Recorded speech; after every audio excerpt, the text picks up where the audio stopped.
उत्तर दक्षिण पूरब पश्चिम फिरदा दाणे दाणे नु सर्व कला सतगुरु साहेब की हरि आए हरि आए।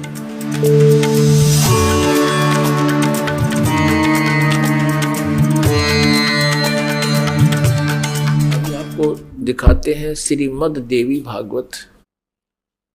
वो श्री ब्रह्मा, श्री विष्णु, श्री शिव जी के विषय में क्या जानकारी देते हैं। आप जी ने ये देखिएगा, श्रीमद् देवी भागवत सचित्र मोटा टाइप, केवल हिंदी, गीता प्रेस गोरखपुर से प्रकाशित है। इसके कौन है संपादक? हनुमान प्रसाद पोदार, चिमनलाल गोस्वामी। प्रकाशक एवं मुद्रक हैं गीता प्रेस गोरखपुर, गोविंद भवन कार्यालय, कोलकाता का संस्थान। तीसरे स्कंद में 123 पृष्ठ पे है। तीसरा स्कंद। भगवान विष्णु जी अपनी माता दुर्गा की स्तुति कर रहे हैं। क्या कह रहे हैं? तुम शुद्ध स्वरूपा हो, यह सारा संसार तुम ही से उद्भासित हो रहा है। मैं, ब्रह्मा और शंकर, विष्णु जी करें, हम सभी तुम्हारी कृपा से विद्यमान हैं। हमारा आविर्भाव माने जन्म, तिरोभाव माने मृत्यु, हमारा आविर्भाव और तिरोभाव हुआ करता है। केवल तुम ही नित्य हो, जगत जननी हो, प्रकृति और सनातनी देवी हो। ये प्रकृति शब्द याद रखना। दुर्गा को प्रकृति भी कहते हैं। आपके गीता जी में काम आओगा 14वें अध्याय के 3, 4, 5 श्लोकों में, क्योंकि ये कोड वर्ड है गीता जी। प्रकृति दुर्गा जी को कहते हैं। इससे स्पष्ट हो गया कि ब्रह्मा विष्णु महेश का जन्म और मृत्यु होता है। भगवान शंकर बोले, देवी यदि महाभाग विष्णु तुम ही से प्रकट हुए हैं तो उनके बाद उत्पन्न होने वाले ब्रह्मा भी तुम्हारे बालक हुए। फिर मैं तमोगुणी लीला करने वाला शंकर क्या तुम्हारी संतान नहीं हुआ? अर्थात मुझे भी उत्पन्न करने वाली तुम ही हो। शिवे, संपूर्ण संसार की सृष्टि करने में तुम बड़ी चतुर हो। इस संसार की सृष्टि, स्थिति और संहार में तुम्हारे गुण सदा समर्थ हैं। उन्हीं तीनों गुणों से उत्पन्न हम, रजगुण ब्रह्मा जी, सतगुण विष्णु, तमगुण शंकर, उन्हीं तीनों गुणों से उत्पन्न हम ब्रह्मा विष्णु एवं शंकर नियमानुसार कार्य में तत्पर रहते हैं। पुण्यात्मा, इस पवित्र देवी पुराण ने इन चंद पंक्तियों में स्पष्ट कर दिया कि श्री ब्रह्मा विष्णु महेश ये नासवान है, इनकी जन्म और मृत्यु होती है। दुर्गा इनकी माता है और रजगुण ब्रह्मा जी, सतगुण विष्णु, तमगुण शिव जी है। और चौथा ये कंसेप्ट क्लियर हो गया कि ये केवल नियमित कार्य ही कर सकते हैं। जिसका जैसा नियमित है, जिसका किस्मत में जो कुछ भी लिखा है उसमें ये परिवर्तन नहीं कर सकते, उनको जैसा ही दे सकते हैं। जैसा कर्म है वैसा ही उनको फल देते हैं, ऐसा इनका नियम है। और ये हमारे सदग्रंथों में लिखा हुआ है। अब आप जी को डिटेल से दिखाते हैं। इसी श्रीमद् देवी भागवत को ही पुनः दिखाते हैं पूरी डिटेल से। ये देखिएगा, ये वही श्रीमद् देवी भागवत है, गीता प्रेस गोरखपुर से प्रकाशित है। ये है श्रीमद् देवी भागवत, तीसरा स्कंद यहां प्रारंभ होता है। पृष्ठ 113 है, पृष्ठ 113 है।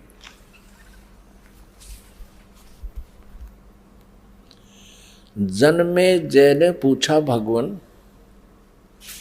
आपने अंबा यज्ञ अर्थात परम पवित्र नवरात्र व्रत के करके उसके द्वारा देवी के आराधन करने की आज्ञा दी है। अतः वे कौन देवी हैं, कैसे और कब प्रकट हुई, उनके पधारने का क्या उद्देश्य था है, तथा वे किन गुणों से विभूषित हैं। अम्बा यज्ञ किस प्रकार होता है? आगे आगे ब्रह्मन साथ ही विस्तार पूर्वक ब्रह्मांड की उत्पत्ति भी कही है, क्योंकि भूदेव ब्रह्मांड के विषय में जो कुछ कहा गया है तथा वह जैसा जो है, ये सभी बातें आप जानते हैं। व्यास जी से पूछ रहे हैं, जन्मेजय जी, मैंने सुना है कि ब्रह्मा, विष्णु और रुद्र ये तीन सगुण देवता हैं। कर्मशः सृष्टि, पालन और संहार के कार्य का उत्तरदायित्व इन पर रहता है। पाराशर नंदन व्यास जी, अब मैं इनके संबंध में विस्तार पूर्वक सुनना चाहता हूँ, आप बतलाने की कृपा करें। व्यास जी कहते हैं, राजन तुम्हारी बुद्धि बड़ी विशाल है। अभी तुमने जो पूछा कि ब्रह्मादि की उत्पत्ति, यानी ब्रह्मा विष्णु महेश, ब्रह्मादि माने ब्रह्मा विष्णु महेश की उत्पत्ति कैसे हुई, सो वह महान कठिन विषय है, उसमें अनेक प्रश्न उठ जाते हैं। यही प्रश्न पूर्व समय में मैंने नारद जी से किया था। व्यास जी कह रहे हैं कि मैंने नारद से पूछा था यही ज्ञान। मैंने कहा, मुने आप बुद्धिमान हैं, मुझे यह बताने की कृपा कीजिए कि इस विस्तृत ब्रह्मांड के प्रधान कर्ता कौन है। मुनिवर, यह ब्रह्मांड कहाँ से उत्पन्न हो गया। द्विजवर, साथ ही यह भी बताइए कि यह ब्रह्मांड विनाशशील है अथवा सदा रहने वाला है। इसकी रचना ये 114 पृष्ठ पे है, तीसरा स्कंध। करने वाला कोई एक है अथवा बहुत से इसके रचयिता है। कर्ता के अभाव में कार्य का होना असंभव है। यह प्रश्न मेरे मन में उठा करता है। कुछ लोग भगवान शंकर को परम कारण मानकर जगत का रचयिता बतलाते हैं। वे कहते हैं कि देवादिदेव भगवान शंकर अविनाशी पुरुष हैं, उनका कभी जन्म और मरण नहीं होता, वे आत्मा मर्मण करने वाले हैं, देवताओं पर भी उनका शासन बना रहता है। दूसरे कई लोग भगवान विष्णु की प्रशंसा किया करते हैं। वे शक्तिशाली पुरुष, अव्यक्त, अखिल ऐश्वर्य के संपन्न परब्रह्म परमात्मा है। कुछ दूसरे लोग ब्रह्मा जी को सृष्टि का प्रधान कारण बताते हैं।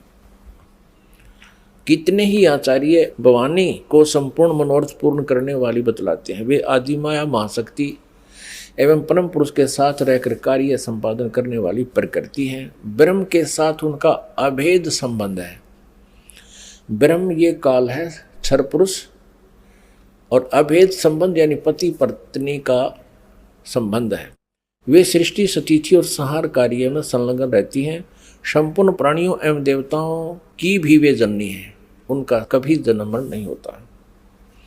वैष्णवी, सांभवी, ब्राह्मी, वासवी, वारुणी, वाराही, नारसिंही और तथा अद्भुत महालक्ष्मी नाम से विख्यात है। 115 पृष्ठ पे। कितने श्रेष्ठ मुनि कहते हैं कि जो निरंजन, निराकार, निर्लेप, निर्गुण, अरूप एवं व्यापक ब्रह्म है, उन्हीं से जगत की सृष्टि हुई है। कहीं कहीं वेद और उपनिषद में भी वे ही ब्रह्म तेजो में बतलाए गए हैं और प्रधान पुरुष हैं। हजारों मस्तकों, आँखों, कानों, हाथों, मुखों, चरणों से वे संपन्न आकाश ये आदि आदि। आगे देखो। अब व्यास जी पूछ रहे थे नारद जी तक, मैंने ऐसा सुना है, कोई कुछ बता रहा है, कोई कुछ बता रहा है, कोई शंकर को रचयिता, कोई विष्णु जी को रचयिता बताते हैं। अब नारद जी कहते हैं, व्यास जी, प्राचीन समय की बात है, यही संदेह मेरे हृदय में भी उत्पन्न हो गया था। तब मैं अपने पिता अमित तेजस्वी ब्रह्मा जी के स्थान पर गया और उनसे इस समय जिस विषय में तुम पूछ रहे हो उसी विषय में मैंने पूछा। मैंने कहा, पिताजी, यह संपूर्ण ब्रह्मांड कहाँ से उत्पन्न हुआ। विभो, आपने सम्यक प्रकार से इसकी रचना की है अथवा विष्णु इस विश्व के रचयिता हैं या शंकर ने इसकी सृष्टि की है, पर जगत प्रभु आप विश्व के आत्मा हैं और सच्ची बात बताने की कृपा करें। किन देवताओं की पूजा करनी चाहिए तथा कौन देवता सबसे बड़े एवं समर्थ है। निष्पाप ब्रह्मा जी इन सभी प्रश्नों का समाधान करके मेरे हृदय के संदेह को दूर करने की कृपा कीजिए। सत्यवती नंदन व्यास जी, इस प्रकार मेरे प्रसन्न करने पर लोक पितामह ब्रह्मा जी मुझसे कहने लगे। ब्रह्मा जी ने कहा, बेटा मैं इस प्रश्न का क्या उत्तर दूं? यह प्रश्न बड़ा ही जटिल है। महाभाग, तुम भगवान विष्णु से इसका समुचित समाधान पा सकते हो। ये तीनों देवता, इनको ज्ञान तो है नहीं, इसलिए ये अपने से दूसरे की तरफ धका दिया करें। चलो वहाँ उससे पूछ लो। फिर भी विष्णु जी की तरफ संकेत करते हैं, फिर भी अपना ज्ञान वो बता रहे हैं। ब्रह्मा जी कह रहे हैं, महामते, इस संसार में कोई भी रागी पुरुष ऐसा नहीं है जिसे यह रहस्य विदित हो।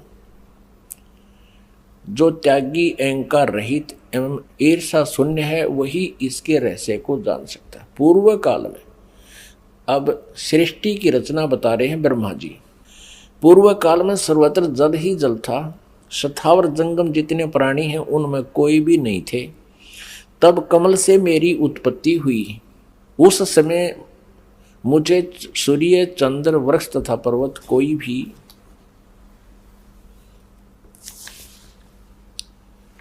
116 पृष्ठ में 3रा स्कंध देवी भागवत का दिखाई नहीं पड़े। मैं कमल की कणिका पर बैठकर विचार करने लगा, इस अगाध जल में मैं कैसे उत्पन्न हो गया, कौन मेरा रक्षक है तथा इस प्रलय काल में सृष्टि एवं संहार करने वाले कौन विशिष्ट पुरुष हैं। कहीं भी स्पष्ट रूप से भूमि भी नहीं दिखती जिस पर यह जल टिका हुआ है। यह कमल कैसे उत्पन्न हुआ, यों विचार करके मैं जल में उतरा। ब्रह्मा जी कह रहे हैं, 1000 वर्ष तक पृथ्वी का अन्वेषण करता रहा, यानी खोज करता रहा। इस पर भी मुझे उस जल का कहीं और छोर नहीं मिला। इतने में आकाशवाणी हुई, तप करो तप करो।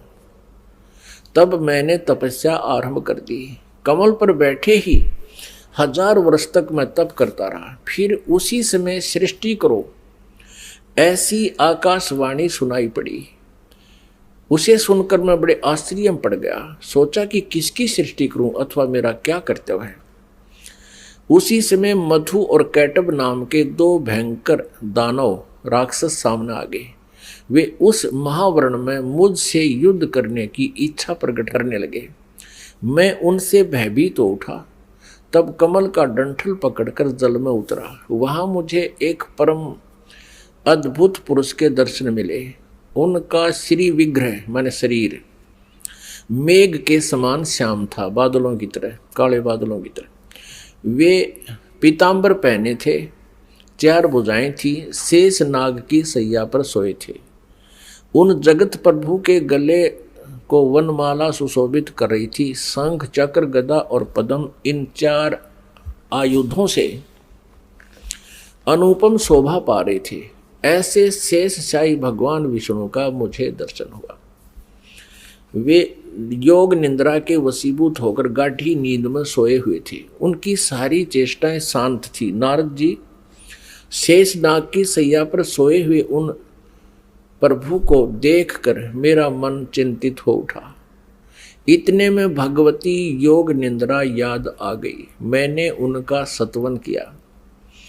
तब वे कल्याणमयी भगवती श्री विष्णु जी के विग्रह से निकलकर, विग्रह माने शरीर से, श्री विष्णु जी के शरीर से निकलकर अत्यंत रूप धारण करके आकाश में विराजमान हो गई। दिव्य आभूषण उनकी छवि बढ़ा रहे थे। जब योग निंद्रा भगवान विष्णु के शरीर से अलग होकर आकाश में विराजने लगी, तब तुरंत ही श्री हरि उठ बैठे। अपने आत्माओं, जैसा आज आपको सृष्टि रचना में पहले बताया था, वर्बली दास ने बताया था, जो परमात्मा ने हमें बता रखा था, कबीर साहब ने ये कहा था कि दुर्गा, ब्रह्मा जी, विष्णु जी और शिव जी की माता है श्री देवी। और ये काल ज्योति निरंजन इनका पिता है। ये क्या करते हैं, इन तीनों बच्चों की उत्पत्ति करते हैं। ये काल यानी ब्रह्म, सर्वपुरुष भी कहते हैं इसको, सर्वब्रह्म भी कहते हैं। सर्वब्रह्म और ये दुर्गा जी, इन दोनों के पति पत्नी व्यवहार से श्री ब्रह्मा जी, श्री विष्णु जी, श्री शिव जी की उत्पत्ति होती है, जन्म होता है। और ये क्या करते हैं, इनको बाल्यावस्था से ही कोमा में कर देते हैं, अचेत कर देते हैं और उनकी परवरिश जारी करते हैं। जब ये युवा होते हैं तो इनको सचेत कर देते हैं। अब ये दुर्गा अन्य रूप धारण करके प्रेतवत, प्रेतनी की तरह विष्णु जी के शरीर में प्रवेश करके इनको बेहोश किए हुए थी। ऐसे ही ब्रह्मा जी को ये कमल के फूल पर रख दिया और तब तक ये अचेत था, कोमा में डाल रखा था। ये खुद कहता मुझे पता नहीं मैं कमल के फूल पर कहां से उत्पन्न हो गया, मेरा कौन जनक है। अब नीचे उतरा तो देखा विष्णु जी बेहोश पड़े थे वो, और उसमें से जब वो दुर्गा निकल गई, बाहर आई, तो वो सचेत हो गए। अब इस प्रकार इन सभी को इस काल भगवान ने अपने सुनियोजित षड्यंत्र के तहत भ्रमित कर रखा, किसी को यथार्थ ज्ञान नहीं बता रखा। अब यहां आप आगे देखिएगा, अब क्या होता है कि तीसरे स्थान पर भगवान शंकर को भी बेहोश कर रखा था, फिर उसको सचेत कर दिया, फिर तीनों को इकट्ठा कर दिया प्रेरणा करके, तीनों इकट्ठे हो गए। अब देखना श्रीमद् संक्षिप्त देवी भागवत और तीसरा स्कंद, और हम यहाँ पढ़ रहे थे। तब वे कल्याणमयी भगवती श्री विष्णु के विग्रह से निकलकर अत्यंत रूप धारण करके आकाश में विराजमान हो गई। दिव्य आभूषण उनकी छवि बढ़ा रहे थे। जब योग निंद्रा भगवान विष्णु के शरीर से अलग होकर आकाश में विराजने लगी, तब तुरंत ही श्री हरि उठ बैठे। उन्होंने मधु और कैटब के साथ 5000 वर्ष तक बड़ी घमासान लड़ाई की। तब वे दैत्य मरे। पहले देवी के कटाक्ष से मधुर और कैटब मोहित हो गए थे। उसके बाद भगवान विष्णु ने गोद में लेटाकर उन्हें वहीं प्राणों से रहित कर दिया। अब वहां मैं और भगवान विष्णु दो थे, वहीं रुद्र भी प्रकट हो गए। हम तीनों को भगवती आद्याशक्ति के दर्शन हुए, दुर्गा के। उन्हें देखकर मनमुग्ध हो गया। हमने उनकी उत्तम स्तुति की। तब वे आदि शक्ति हम लोगों से कहने लगी। देवी ने कहा, ब्रह्मा विष्णु और महेश्वर, तुम भली भांति सावधान होकर अपने अपने कार्य में संलग्न हो जाओ। सृष्टि, स्थिति और संहार ये तुम्हारे कार्य हैं। ब्रह्मा जी कहते हैं भगवती आद्याशक्ति की, हम 117 पृष्ठ पर पढ़ रहे हैं, तीसरा स्कंद। वह वाणी बड़ी मधुर थी, सुंदर एवं सुखप्रद थी। हमने वह स्पष्ट सुनी। हम लोगों ने उनसे कहा, माता, हम किस प्रकार इन प्रजाओं के सर्जन आदि कार्य करने में सफल हों? विस्तृत भूमि का अभाव है, सभी स्थान जलमग्न है। हमारी बात सुनकर उन कल्याण स्वरूपिणी भगवती का मुखमंडल मुस्कान से भर गया। इतने में एक सुंदर विमान आकाश से उतरा। तब उन देवी ने हमें आज्ञा दी, देवताओं, निर्भीक होकर इच्छा पूर्वक इस विमान में प्रवेश कर जाओ। ब्रह्मा विष्णु और रुद्र, आज मैं तुम्हें एक अद्भुत दृश्य दिखलाती हूँ। हमने भगवती की बात सुनकर उसे सिरोधार्य कर लिया। उस रत्न जटित विमान पर चढ़कर हम लोग आराम से बैठ गए। हम तीनों देवताओं को उस पर बैठे देखकर देवी ने अपने सामर्थ्य से विमान को आकाश में उड़ा दिया। ब्रह्मा जी कहते हैं, मन के समान तीव्र गति से चलने वाला वह विमान जिस अपरिचित स्थान पर गया, वहां संपूर्ण फलों से लदे हुए अनेक सुंदर वृक्ष थे। आगे एक अत्यंत सुंदर नगर दिखाई पड़ा। अद्भुत चार दीवारी उस नगर की छवि बढ़ा रही थी। उसमें बहुत से ऊंचे ऊंचे महल थे। उचित स्थान पर यज्ञशालाएं बनी थी। क्षण भर के बाद वह एक दूसरे सुंदर प्रदेश में जा पहुंचा। वहां हमने देखा अनुपम नंदन वन था।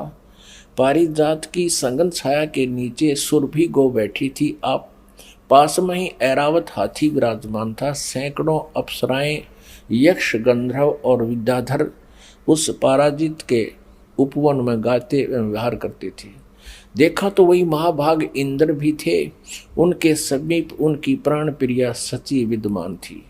उस स्वर्ग के दृश्य को देखकर हम 118 पृष्ठ पे आश्चर्यचकित हो गए। आगे देखना। इतने में हमारा विमान तेजी से चल पड़ा और वह दिव्य धाम ब्रह्मलोक में जा पहुंचा। संपूर्ण देवता उस नगर के सामने मस्तक झुकाया करते थे। वहां एक दूसरे ब्रह्मा विराजमान थे। उन्हें देखकर भगवान शंकर और विष्णु को बड़ा आश्चर्य हुआ। सभा लगी थी। भगवान शंकर और विष्णु ने मुझसे पूछा, चतुरानन, ये अविनाशी ब्रह्मा कौन है? मैंने उत्तर दिया, मुझे कुछ पता नहीं। सृष्टि के अधिष्ठाता ये कौन है? भगवान, मैं कौन हूं, ये कौन है और हमारा उद्देश्य क्या है? इस उलझन में मेरा मन चक्कर काट रहा है। इतने में मन के समान तीव्रगामी वह विमान तुरंत वहां से चल पड़ा और कैलाश के सुर में शिखर पर जा पहुंचा। आगे देखो। वहां विमान के पहुंचते ही एक भव्य भवन से त्रिनेत्रधारी भगवान शंकर निकले। वे नंदी वृषभ पर बैठे थे। उनके 5 मुख थे, 10 भुजाएं थी। मस्तक पर चंद्रमा सुशोभित हो रहा था। क्षण भर के बाद वह विमान उस शिखर से भी पवन के समान तेज चाल से उड़ा और बैकुंठ लोक में पहुंच गया। वहां भगवती लक्ष्मी का विलास भवन था। बेटा नारद, वहां मैंने जो संपत्ति देखी उसका वर्णन करना मेरे लिए असंभव है। उस उत्तमपुरी को देखकर विष्णु का मन आश्चर्य के समुद्र में गोता खाने लगा। एक विष्णु तो विमान में बैठा है, एक ब्रह्मा बैठा है, एक शंकर बैठा है, और एक एक ओर देखे तो वहां कमल लोचन श्री हरि विराजमान थे। अलसी के फूल के समान उनके श्री विग्रह की कांति थी। पीतांबर पहने थे, 4 भुजाएं थी। वे पक्षी राज गरुड़ पर विराजमान थे। दिव्य आभूषणों से उनकी अनुपम शोभा हो रही थी। प्राण प्रिया लक्ष्मी जी चंवर डुला रही थी। उन सनातन श्री हरि की झांकी पाकर हम सभी भौचक्के से रह गए। एक दूसरे को देखते हुए हम विमान में एक उत्तम आसन पर बैठे रहे। इतने में ही पवन से बातें करता हुआ वह विमान तुरंत उड़ गया। आगे अमृत के समान मीठे जल वाला समुद्र था। उसका जल बड़ा ही मधुर था। पुण्यात्माओं, परमेश्वर कबीर देव जी ने अपने द्वारा रची हुई सृष्टि की रचना का जो ज्ञान दिया है उसमें बहुत ही विस्तार से बताया है। अब ये श्री ब्रह्मा जी, विष्णु जी, शिव जी विमान में बैठे हैं। दुर्गा ने इनको आकाश में उड़ा दिया विमान को। ये जहां पहुंचे वहां ब्रह्मा जी विराजमान थे और एक ब्रह्मा जी बैठा विमान में और एक सामने बैठा वहां उस ब्रह्मा के लोक में। और फिर वहां देखा तो ब्रह्मा जी के विष्णु और शिव जी पूछते हैं कि ये दूसरा ब्रह्मा कौन है? ब्रह्मा जी, विमान वाले ब्रह्मा जी कहते मुझे नहीं मालूम ये कौन है, हम कौन है, कहां से उत्पन्न हो गए, हमारा क्या उद्देश्य? तो ये कौन था?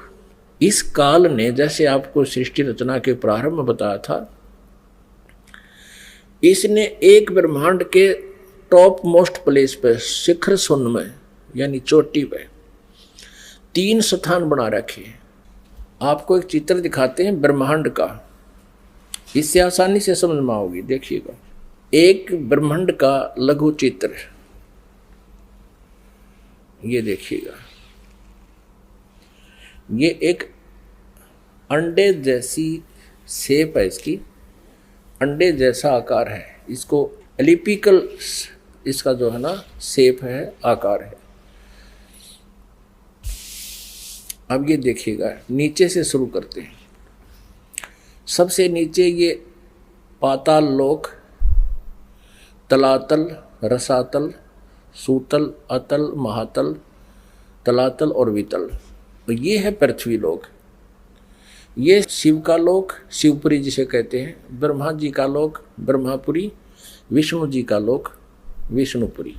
अब ये जो क्षेत्र है, और ये है कॉमन स्वर्ग और नरक, और ये है धर्मराय का लोक, यानी यहाँ का न्यायाधीश बना रखा है इस काल ने, ये जहाँ सबका अकाउंट होता है।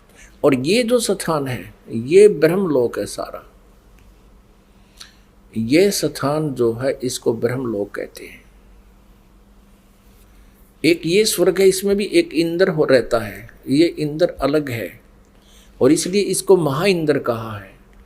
ये इसमें क्या कर रखा है, ये एक महास्वर्ग है, इसी में इसने एक अलग से और एक डुप्लीकेट काम कर रखा है, नकली सतलोक, नकली अलखलोक, नकली अगमलोक और नकली अनामी लोक की रचना कर रखी है। इधर ये 88,000 खेड़े हैं, इधर ये सप्तपुरी है, और इस सारे इस ब्रह्मलोक के ऊपर, ये ब्रह्मलोक है, इस ब्रह्मलोक के ऊपर इसने यहां 3 गुप्त स्थान बना रखे हैं। आपको बताया था कि एक ये रजोगुण प्रधान क्षेत्र है, इसमें ये काल सरपुरुष स्वयं ब्रह्मा रूप धारण करके रहता है और साथ में अपनी पत्नी दुर्गा को सावित्री रूप में रखता है। ये वहाँ यहाँ से अंतर्ध्यान हुआ, इनके विमान से पहले ये यहाँ पहुँच गया। एक ये तमोगुण प्रधान क्षेत्र है, इसमें ये स्वयं महाविष्णु महाशिव रूप में रहता है और दुर्गा को अपने यानी उमा रूप में रखता है। और फिर ये एक सतोगुण प्रधान क्षेत्र है, आगे फिर ये स्वयं ही विष्णु रूप धारण करके वहाँ विराजमान हो जाता है और दुर्गा को महालक्ष्मी रूप में रखता है। अब जब इनका विमान वहाँ पहुँचा इस रास्ते से, पहले इन्होंने देखा यहाँ इंद्र का लोक देखा, ये पहले बड़े बड़े वृक्ष और अन्य लोक देखे, फिर यहाँ से यहाँ प्रवेश हुआ, इससे आगे नहीं जा सकते। ये इनका विमान महा इंद्र को देखकर वापस यहाँ से आया, फिर इस रास्ते से ऊपर गया। आगे जाके इन्होंने क्या देखा, सबसे पहले ब्रह्मा का ये काल बैठा था सरपुरुष ब्रह्मा रूप में, और फिर वहाँ से ये इनका विमान यहाँ आ गया। इस वहाँ इन्होंने एक शंकर जी और देखा, ये काल था स्वयं सरपुरुष ने अपना अलग से वहाँ 3 रूप धारण किए। और फिर ये विष्णु लोक में आ गए, वहाँ एक विष्णु और था और लक्ष्मी जी बैठी थी। यह दुर्गा इस विष्णु रूपी काल के ऊपर सरपुरुष के ऊपर चमर कर रही थी। यहाँ से फिर इनका विमान यहाँ आया, इस मीठे जल के समुद्र में। यहाँ दुर्गा का एक लोक अलग से है।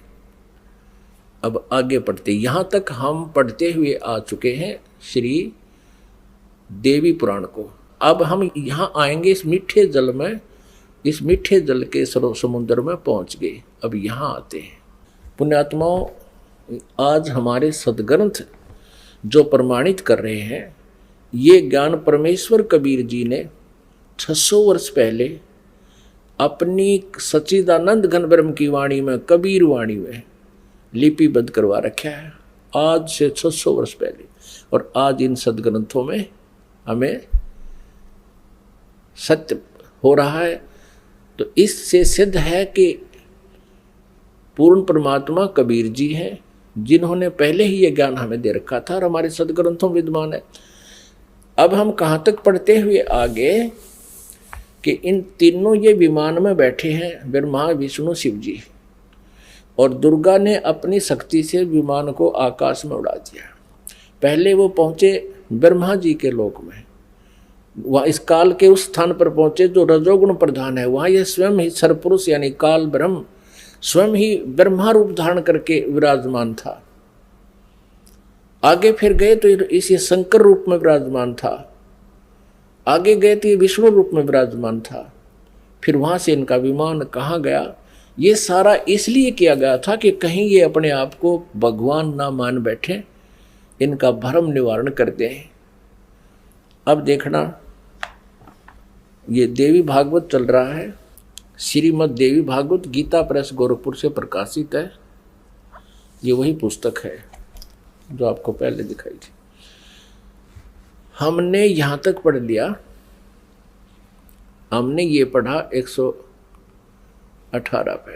इतने में हमारा विमान तेजी से चल पड़ा और एक दिव्य धाम ब्रह्म लोक में जा पहुंचा। वहां पर एक दूसरे ब्रह्मा विराजमान थे, एक तो विमान में बैठा है, एक वहां विराजमान था दूसरा, वो ब्रह्म था, क्षर पुरुष था, वो धोखा देता है इनको, वो स्वयं ब्रह्मा रूप में वहां विराजमान था।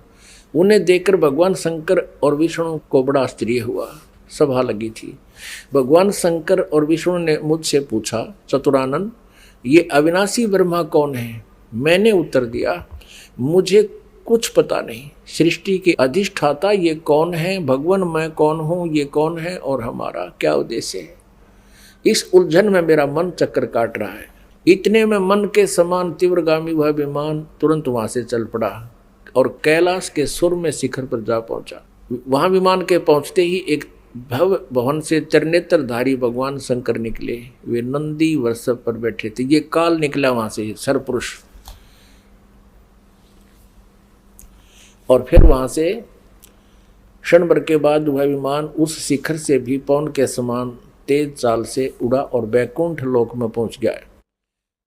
वहां पर कौन थे? वहां कमल लोचन श्री हरि विराजमान थे, विष्णु जी, एक और यो काल बैठा था, सरब्रह्म सरपुरुष, और उसकी 4 भुजाएं थी। पक्षीराज गरुड़ पर विराजमान थे और प्राण प्रिय लक्ष्मी जी चौंच बुला रही थी। अब हम यहाँ आते हैं, नीचे देखते हैं। इतने में पवन से बातें करता हुआ वह विमान तुरंत उड़ गया।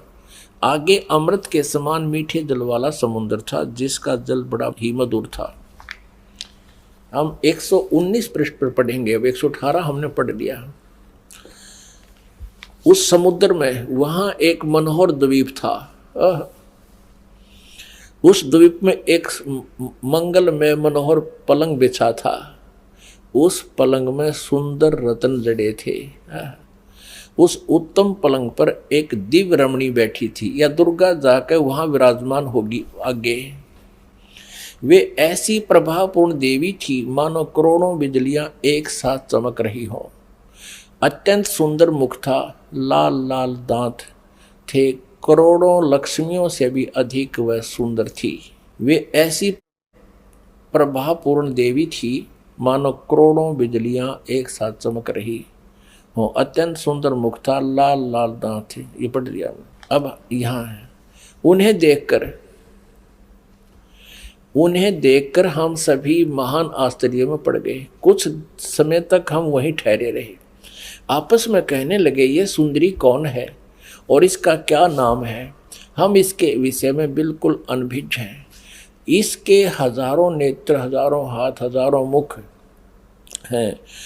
दूर से देखने पर ही वे कितनी सुंदर प्रतीत हो रही हैं। ये न कोई अप्सरा है, न कोई गंधर्व कन्या और न देव कन्या। नारद, यों संदेहग्रस्त होकर हम लोग वहां रुके रहे। तब भगवान विष्णु ने उन चारों साहिनी भगवती को देखकर विवेक पूर्वक निश्चय कर लिया कि ये भगवती जगदम्बिका हैं। तब उन्होंने कहा कि ये भगवती हम सब की आदि कारण है। महाविद्या और माँ माया इनके नाम हैं। ये पूर्ण प्रकृति है। अपने आत्माओं, विष्णु जी कह रहे हैं, क्योंकि विष्णु जी की बुद्धि खोल दी काल ने। अब हम 120 पृष्ठ पर पढ़ेंगे। संक्षिप्त देवी भागवत गीता प्रेस गोरखपुर से प्रकाशित है। ये वे ही दिवांगना है। विष्णु जी बता रहे हैं अपना पिछले, इसकी थोड़ी सी बैकग्राउंड दिखा दी विष्णु को, इस काल भगवान ने और दुर्गा ने। ये वे ही दिवांगना है जिनके प्रलय वर्ण में मुझे दर्शन हुए थे। उस समय मैं बालक रूप में था, मुझे पालने पर ये झुला रही थी। विष्णु जी के जन्म का प्रत्यक्ष प्रमाण, छोटा सा बालक था विष्णु जी।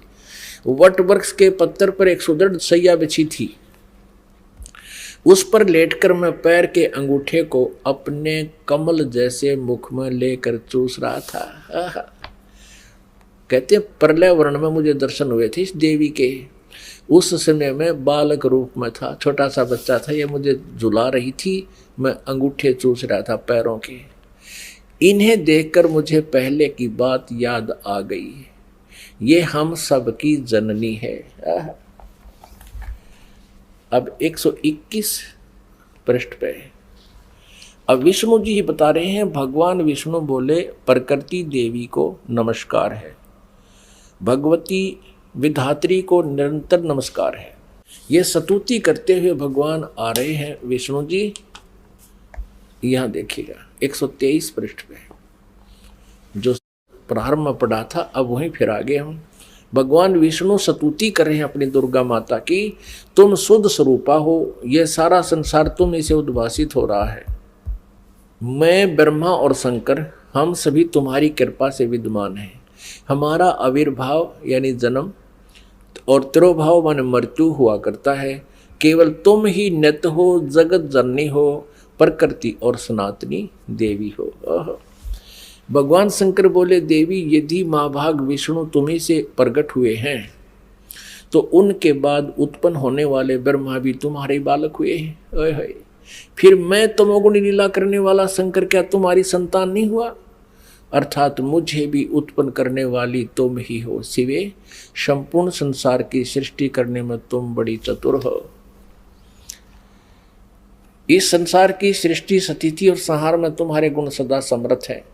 उन्हीं तीनों गुणों से उत्पन्न हम ब्रह्मा, विष्णु एवं शंकर नियमानुसार कार्य में तत्पर रहते हैं।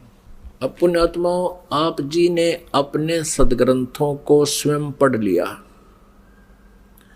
और ये अभी तक पवित्र हिंदू धर्म के गुरुजन, ये आचार्य मंडलेश्वर, महामंडलेश्वर, गीता मनीषी, गीता के मर्मज ज्ञाता, वेदों के ज्ञाता, पुराणों के ज्ञाता कहलाते थे। इन्होंने कह का भी पता नहीं था। ये अज्ञानी हैं जो आज तक हमारे भगवानों यानी जिनको हम समर्थ मान रहे थे, अजरो अमर सुना करते थे, इनसे ये नहीं बता सके कि इनकी सतिथि क्या है, जबकि इनकी जीवनी बता रही है महापुरुषों की कि इनकी ये सतिथि है। अपने आत्माओं, जैसा कि आपको सृष्टि रचना के प्रारंभ में जब कथा शुरू करी थी बताया था कि काल भगवान ने, इस क्षर पुरुष ने, जो ब्रह्मा विष्णु महेश के पिताजी हैं, दुर्गा जी के पति हैं, जो श्री देवी के पति हैं और ब्रह्मा विष्णु महेश के पिता हैं, इसने ये कहा था दुर्गा से कि मेरा भेद किसी को मत बताना।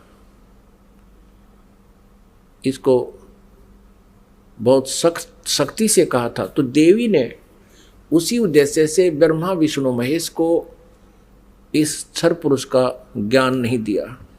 अब दुर्गा से इसने कहा था कि मेरा भेद किसी को नहीं देना। इसी प्रकार दुर्गा ने इनको कोई उस भेद नहीं दिया ब्रह्म का, फिर भी सच्चाई छुप नहीं सकी। अब इसी में आपको प्रमाणित करते हैं देवी भागवत में, ब्रह्मा जी ने वेदों को पढ़ा, दुर्गा से पूछा कि वेदों में ये लिखा है कि केवल एक ब्रह्म जिसके बराबर दूसरा नहीं है। ब्रह्म माने परमात्मा भी होता है, वो ब्रह्म माने भगवान होता है, वो एक ही परमात्मा पूजा के योग्य है। तो वो क्या आप ही हो क्या? ब्रह्मा ने पूछा, क्या वो आप ही हो? दुर्गा से कहते। अब दुर्गा क्या उत्तर देती है देखिएगा। हम श्रीमद् देवी भागवत यानी दुर्गा पुराण, देवी पुराण को पढ़ रहे हैं, जो गीता प्रेस गोरखपुर से प्रकाशित है। इसके तीसरे स्कंद में पृष्ठ नंबर 125 पर हम पढ़ रहे, 123 तक हमने पढ़ लिया। यहां 124 पे देखिएगा,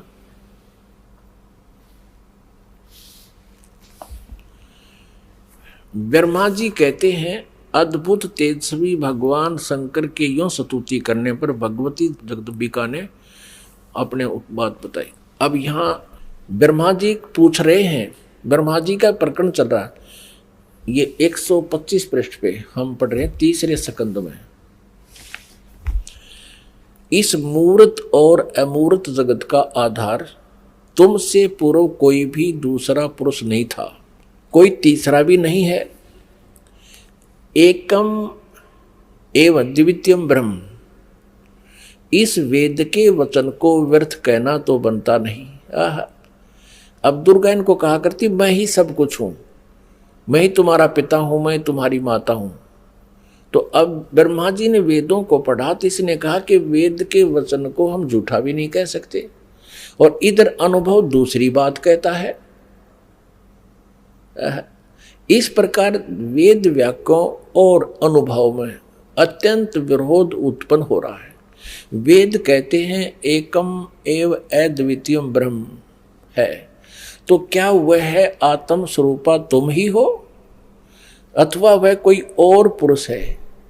मेरे इस संदेह को दूर करने की कृपा करो। किसी महान पुण्य के प्रभाव से ही मुझे तुम्हारे चरणों की सेवा सुलभ हुई है। तुम स्त्री हो अथवा पुरुष, यह रहस्य भी मुझे विषाद रूप से कृपा करके बतलाओ।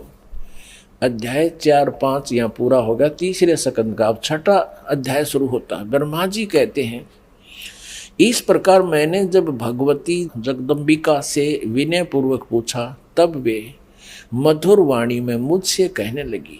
देवी ने कहा, मैं और ब्रह्म एक ही हैं। अब हो गए ना दो, सच्चाई छुप नहीं सकती, एक ही हैं। मुझ में और इन ब्रह्म में कभी किंचित मात्र भी भेद नहीं है।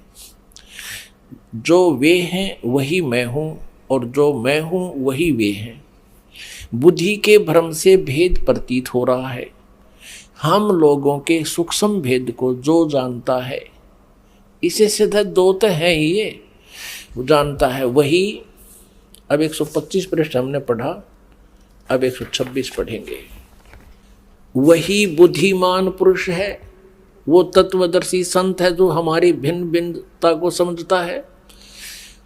उसके संसार मार्ग से मुक्त होने में कुछ भी संदेह नहीं है। ब्रह्म एक ही है। आगे देखो, मैं शक्ति रूप धारण करके पराक्रम करती हूँ।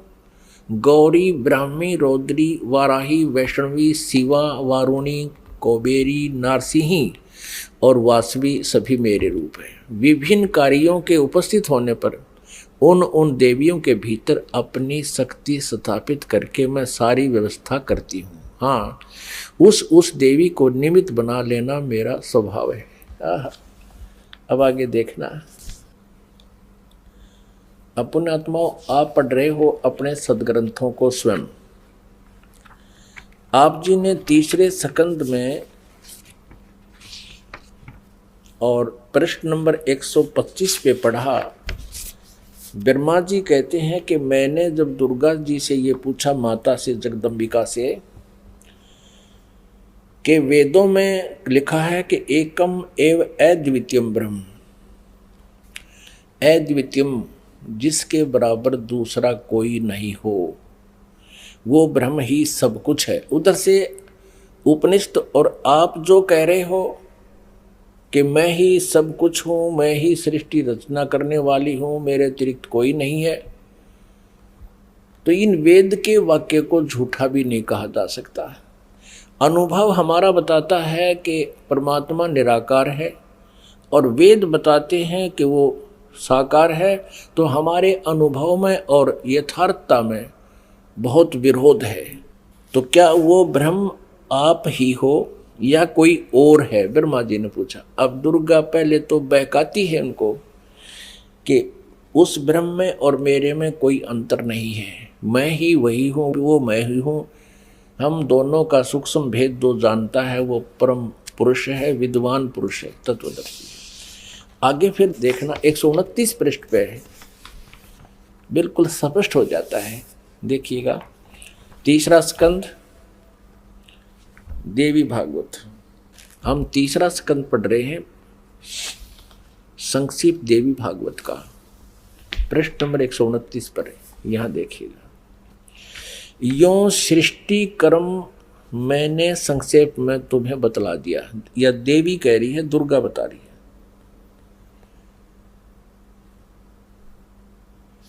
यहां देवी का प्रवचन चल रहा है, देवी ने कहा, ये देवी बता रही है।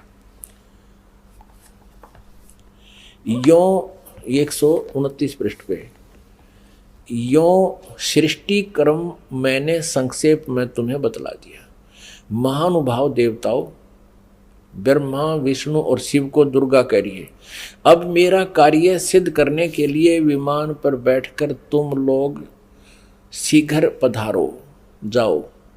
कोई कठिन कार्य उपस्थित होने पर जब तुम मुझे स्मरण करोगे तब मैं सामने आ जाऊंगी। देवताओं, मेरा और सनातन परमात्मा का ध्यान तुम्हें सदा करते रहना चाहिए। अब यहां ये दो हो गए, तब तो कह रही थी मैं ही सब कुछ हूं, और अब ये कह रही है दो, मेरा और ये दुर्गा ब्रह्म को ही सनातन परमात्मा बता रही है।